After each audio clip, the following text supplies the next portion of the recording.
Olá pessoal, aqui é o Herbert Almeida e neste vídeo nós vamos passar 10 dicas finais para o concurso da Polícia Rodoviária Federal de Direito Administrativo. Antes de assistir o vídeo, deixe o seu curtir, se inscreva aqui no nosso canal e vamos começar agora. Pessoal, as nossas dicas serão dicas bem breves, tá? Eu não vou explicar o assunto, eu vou apenas dar uma última pincelada em alguns temas que eu acredito que estarão na prova amanhã. Dica número 1, diferença de descentralização e desconcentração. Quando a gente fala de descentralização, nós estamos falando de entidades distintas, ou seja, de várias pessoas jurídicas dentro dessa relação.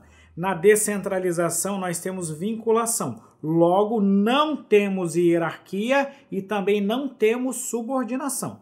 A desconcentração é o fenômeno que dá origem aos órgãos públicos, que são centros de competência sem personalidade jurídica. Na desconcentração nós temos hierarquia e também nós teremos subordinação. E lembrando, por fim, que a descentralização dá origem às entidades da administração indireta e também dá origem aqui aos delegatários de serviços públicos, né? Então, os nossos delegatários de serviços públicos.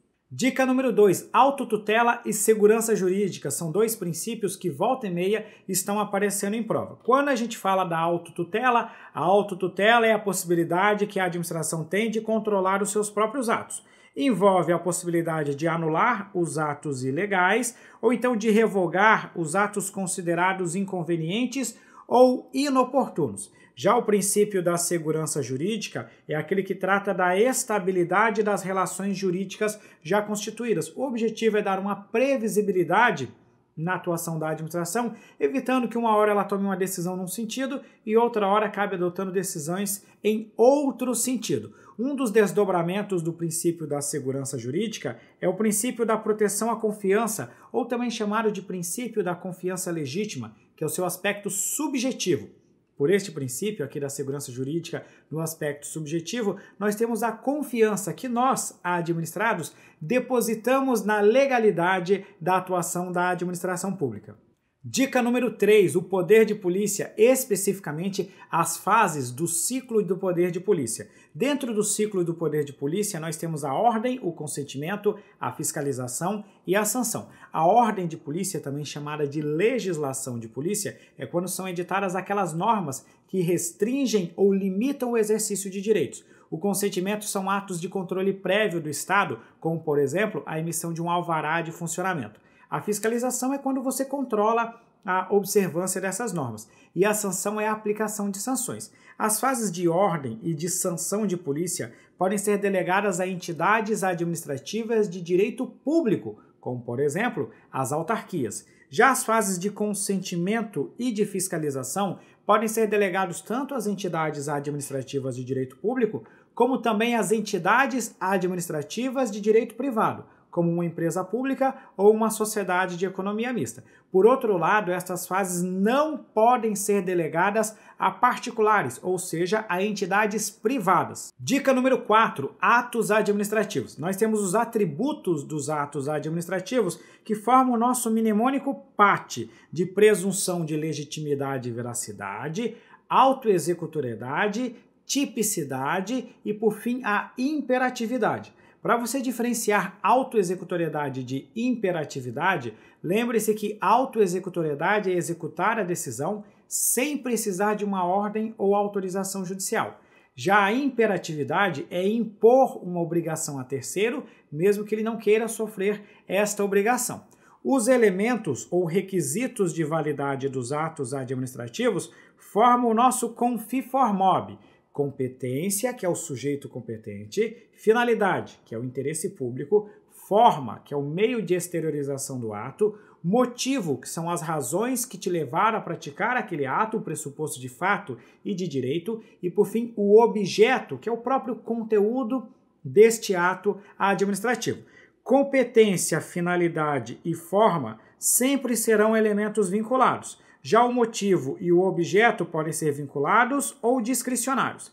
Além disso, se a gente tiver um vício no elemento competência ou no elemento forma, normalmente esse vício é considerado um vício sanável, ou seja, um vício passível de convalidação. a não ser que a competência seja exclusiva ou então que a forma seja essencial. No mais, competência não exclusiva e forma não essencial são passíveis, os vícios de competência e de forma serão passíveis de convalidação. Por fim, nós temos a anulação e a revogação, que são as duas principais formas de desfazimento dos atos administrativos. A anulação gera efeitos ex tunc. Ex tunc é retroativo. A revogação gera efeitos ex nunc. Ex nunc é não retroativo. Aí vale o macete do tapa na nuca e tapa na testa. Tapa na testa, o T de testa aqui é do ex tunc e a sua cabeça vai para trás, assim como acontece na anulação. Tapa na nuca, o N é de nuca e a sua cabeça vai para frente, assim como acontece com a revogação. Dica número 5, modalidades de licitação. Nós temos a concorrência, a tomada de preços e o convite, que basicamente são definidos conforme o valor estimado da contratação. Considerando os valores novos, a concorrência ela é obrigatória quando ultrapassar 3,3 milhões de reais, a tomada de preços pode ser adotada até 3,3 milhões de reais e o convite até 330 mil reais. Isso quando a gente estiver tratando de obras ou serviços de engenharia. Já no caso de compras ou serviços que não sejam de engenharia, você terá que adotar a concorrência quando ultrapassar 1.430.000, poderá utilizar a tomada de preços até 1.430.000 e poderá utilizar o convite até 176.000.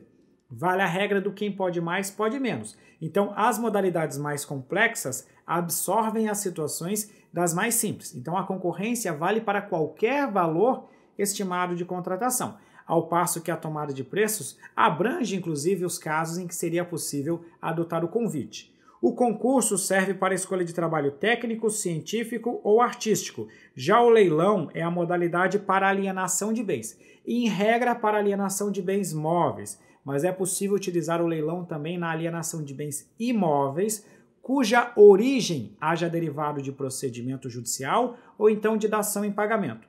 Por fim, o pregão, que não está na Lei 8.666, está lá na Lei 10.520, serve para aquisição de bens ou serviços comuns.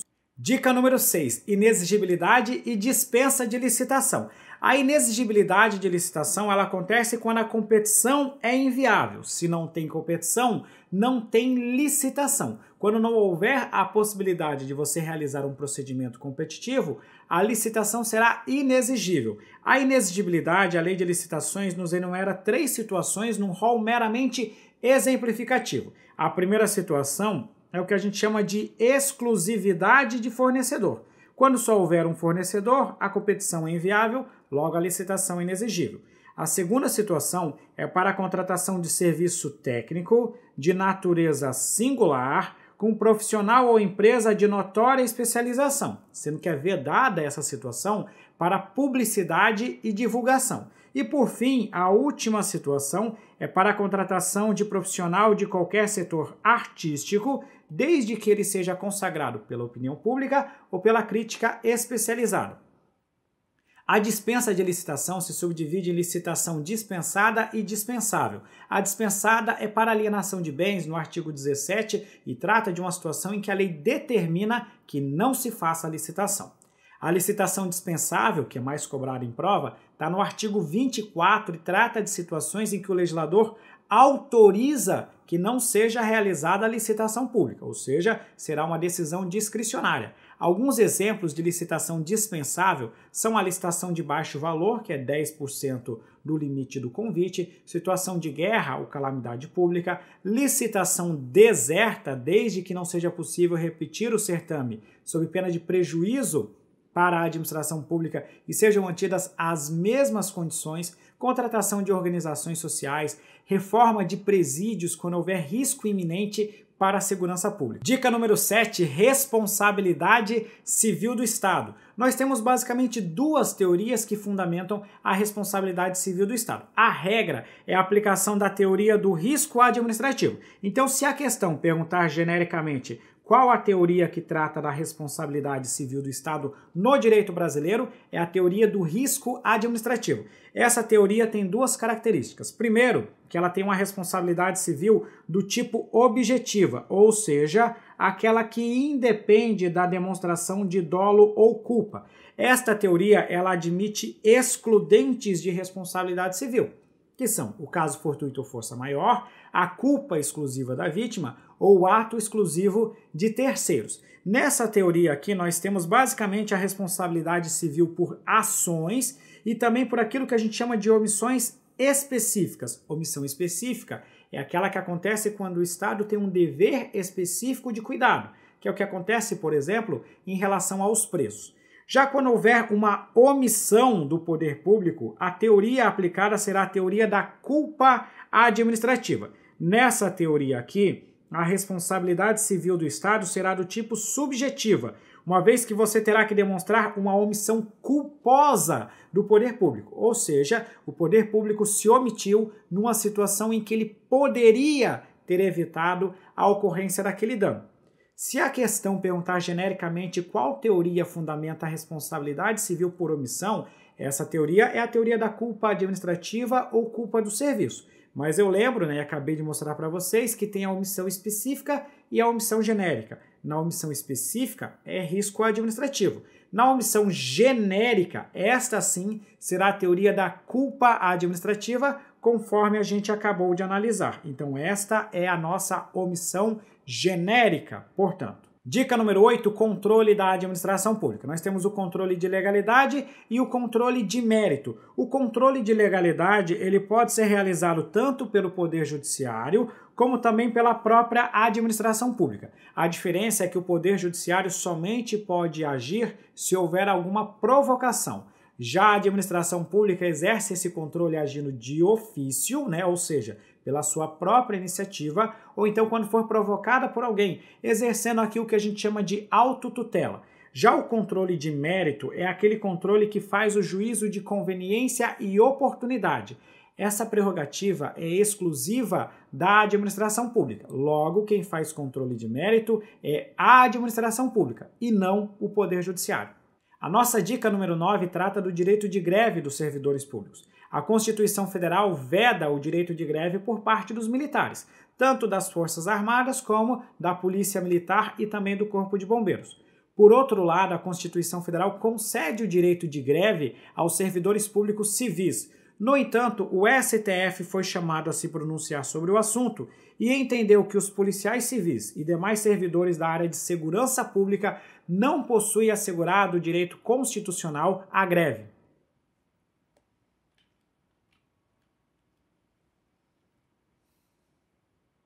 A dica número 10 trata das formas de provimento, ou seja, da forma como você vai ingressar nos cargos públicos ou então sofrer alterações na sua forma de vínculo funcional. Existem 7 formas de provimento na Lei 812. A nomeação é o provimento originário, que pode se dar em cargo de provimento efetivo ou então em cargo de provimento em comissão.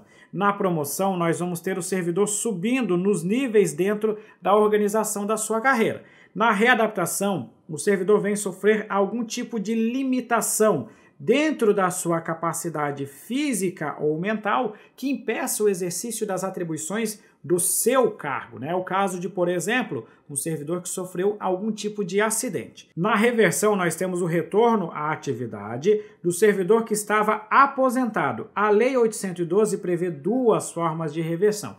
A reversão por insubsistência dos motivos que levaram à aposentadoria por invalidez e a reversão no interesse da administração, que é aquela que depende de um pedido do servidor público. Temos também a reintegração. A reintegração decorre da anulação do ato de demissão do servidor. Então, é o retorno à atividade do servidor que foi demitido e ele tem direito a perceber todas as vantagens que teria percebido se não tivesse sido ilegalmente demitido. A recondução ela vai acontecer em 2 situações. A primeira situação é quando o servidor passar num concurso público para um outro cargo, ele já é um servidor estável, mas neste outro cargo ele vai realizar novamente o estágio probatório. Se ele for inabilitado ou desistir do estágio probatório, ele tem direito de ser reconduzido ao seu cargo de origem. A segunda situação acontece da mesma forma, o servidor é estável, passou no concurso público para um outro cargo, foi nomeado e teve provimento nesse novo cargo, mas esta vaga tinha surgido porque alguém tinha sido demitido e o anterior ocupante foi reintegrado. Ora, se alguém é reintegrado e volta a ocupar a sua vaga, quem estava ocupando essa vaga deve ser reconduzido ao seu cargo de origem. E por fim nós temos o aproveitamento, que é o retorno à atividade do servidor que estava em disponibilidade. Então é o retorno do servidor disponível. Agora algumas dicas extras para você fazer uma excelente prova. Primeira coisa, tente dormir bem na noite anterior do concurso. Isso é lógico se for possível. Se você não conseguir dormir bem por causa de muito nervosismo, isso faz parte. Agora não vá dormir mal porque você estava na rua ou porque você bebeu demais na noite anterior. Pessoal, na prévia de um concurso público a gente tem que ter um pouquinho de responsabilidade. Então tente, dentro do possível, descansar bem.